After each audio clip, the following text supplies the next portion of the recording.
आशिकची स्पंदन चांगलीच पेटलेत. बटन चालू न करता इस्त्री सगळं तापलेलं दिसतंय.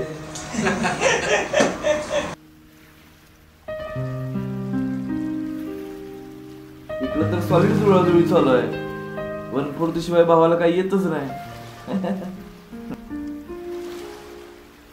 मग उद्या कोण कोण येते? मी नाही बाबा, अपघातामुळे लय पाय दुखत आहे. आमचं ठरलंय भेटायचे. काय माझं काय, मला अभ्यास महत्वाचा.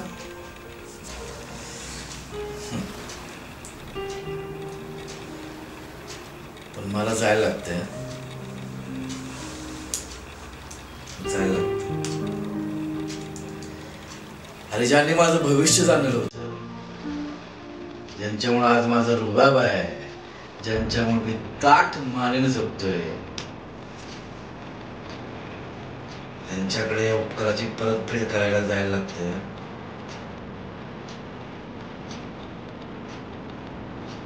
राहिला प्रश्न अपघात, अरे 40 दिवसापेक्षाही जास्त ज्यांचं हाल हाल करून कधी मला त्यांना मारलं, प्रसंगी डोळे तोडले, जीभ कापली, शरीराचे तुकडे तुकडे केले, तरी पण संकटासमोर झुकायचं नाही हे ज्यांनी मला शिकवलं ना,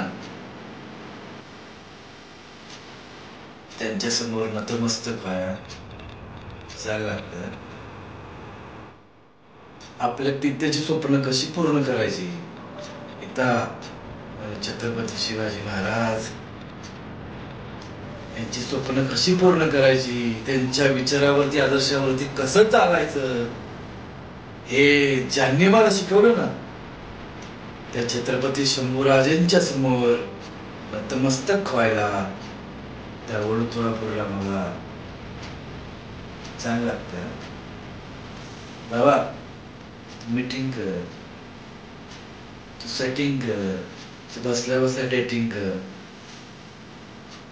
पण माझ्या धाकल्या धन्यासमोर, त्याच्या समाधीसमोर डोकं टेकवायला मला जायला लागतंय.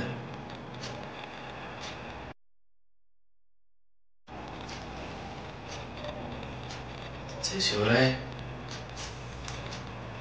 जय शंभूराज. मला जायला लागतंय.